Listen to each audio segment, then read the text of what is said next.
ওই তারিখে রামনবমী এমন জমায়েত করে দিন যে হনুমান এলেও এক লাফে সাগর পেরিয়েছিল ওই মিছিল পার করে যাওয়ার মতো শক্তি যেন আজকের কোন হনুমানের না থাকে। রামনবমীর দিন শুভেন্দু রাম দিয়ে গেলাম, রামনবমীর আগে পরে বাড়ি থেকে বেরোতে পারবে কিনা দিল্লি থেকে আরো বেশি ভোট চেয়ে ক্রিমিনাল কনস্পিরেসির নামে এফআইআর দায়ের করা উচিত। আপনি বলুন তো, স্বাধীন দেশে গণতন্ত্রে কোনদিন কাউকে এরকম থ্রেট দেওয়া যায় সে ঘর থেকে বেরোতে পারবে না বলে তার নামে তো কেস হওয়া উচিত ইমিডিয়েটলি। এইরকম ক্রিমিনাল রংফুল রেস্টুরেন্টের কেস হওয়া উচিত বিএনএস এর ধারায়। তার নামে ইমিডিয়েট কেন কেস রুজু হচ্ছে না? কত দলদাস পুলিশ হয়েছে, কত বড় দলদাস পুলিশ হয়েছে মাননীয় সরকারের, যে তারা এখনো পর্যন্ত চুপ করে বসে আছে। এইরকম একটা ইউরোপী যে একটা মেম্বার অফ পার্লামেন্ট, যার আজকে রুল অফ ল যে মেনটেন করবে, যার আজকে আইন তৈরি করার অধিকার আছে, তাকে থ্রেট দিতে হচ্ছে এরকম ভাবে যে তাকে বেরোতে দেবেন আপনি, দিল্লি থেকে ফোর্স নিয়ে আসুন। লজ্জা করছে না মাননীয় এই বলতে পারছেন কি করে? আজকে মাননীয় দলের নেতা নেত্রীরা এগুলো বলতে পারছেন কি করে? রামনবমীকে কেন্দ্র করে শুভেন্দু অধিকারীকে কটাক্ষ করেছেন মদন মিত্র। উনি বলেছেন যে ভবানীপুরে এমন জমায়েত উনি করবেন যাতে কোনো হনুমানের বাচ্চা সে জমায়েত দিয়ে না যেতে পারে। উনি নিজেও এলেন কোথা থেকে? মাননীয় মদন মিত্র মহাশয়, তিনিও তো হনুমান থেকেই তার এই প্রজন্ম হয়েছে। আমাদের সকল প্রজন্মই তো, আমরা তো যদি হোমোসেপিয়েন্স মানুষ যেটা সৃষ্টি হয়েছে, বায়োলজিটাও, তাহলে তো ওনাকে বায়োলজি শিক্ষার অভাব না। উনি যেভাবে হনুমান বলে কথা বলছেন, উনি নিজেই তো বংশধরকে অপমান করছেন নিজে, তাই না? হিন্দু ধর্ম তো একটা সায়েন্স, সনাতন তো সায়েন্স। তিনি শুভেন্দু দাদাকে যে বলছেন যে আমরা প্রচুর লোক এখানে এসে আমরা জড়ো করে ফেলবো, আপনাকে টিকতে দেবো না, কিভাবে টিকতে দেবে না?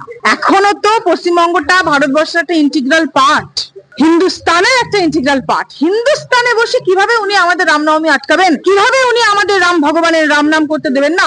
কিভাবে উনি আমাদের দেবতা বজরংবলী পূজা আরাধনা উনি করতে দেবেন না?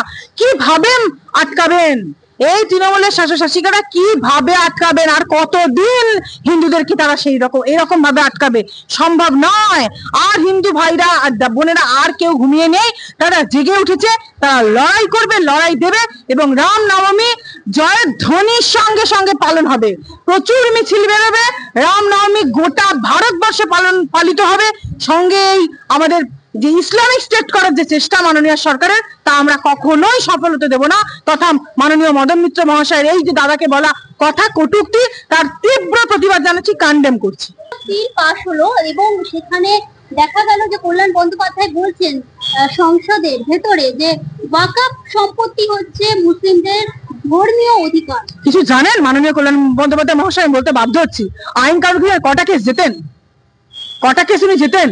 উনি এই কথা বলছেন। আমাদের মাননীয় অভিজিৎ স্যার, আমাদের রিটায়ার্ড জাস্টিস স্যার, আমাদের সাংসদ এই মুহূর্তে দাঁড়িয়ে, আমাদের এমপি, তিনি কিন্তু বারবার বলেছেন পার্লামেন্টে দাঁড়িয়ে যে তুই চুপ করে বস, কিচ্ছু জানিস না তোরা আইন কানুন, কিচ্ছু যেখানে না জেনে উনি কি বলছেন। আচ্ছা আপনি বলুন, 57টা মুসলিম দেশে কেন কোথাও ওয়াকফের সম্পত্তি নেই? কেন ভারতবর্ষটাকে এরা মামার বাড়ি মনে করছে? এই কংগ্রেস তৃণমূল এই যে জোট করে করে এরা তো সব শেষ করে দিয়েছে ভারতবর্ষটাকে। ওয়াকফ মানে কিছু ওয়াকফ ভারত। আজকে আপনি ওয়াকফের আইনটা তাহলে পড়ুন, অ্যামেন্ডমেন্টটা আপনাকে পড়তে হবে। এটা হচ্ছে সেন্ট্রাল, ইভেন আগেও পুরনো যে ল ছিল, central government can amend, central government can make law, central government can make rules. সেন্ট্রাল গভর্নমেন্টের পাওয়ার এটা, সংবিধানে যেটা সেন্ট্রাল গভর্নমেন্টের পাওয়ারের মধ্যে আছে, ওয়াকফের রুলস রেগুলেশনস, কতটা সম্পত্তি ওয়াকফের ব্যাপারে এনি কাইন্ড অফ ডিসিশন, সেটা সেন্ট্রাল গভর্নমেন্ট নেবে।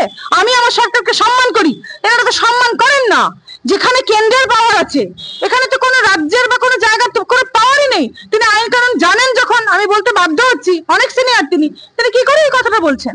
মাননীয় কল্যাণ বন্দ্যোপাধ্যায় মহাশয় কমেন্টটা কি করে করছেন ওয়াকফ নিয়ে? তিনি তো বেআইনি কথা বলছেন। একটা কেন্দ্রের মধ্যে যেটা আইন করতে পারে সেটা তো কেন্দ্র ঠিক করবে।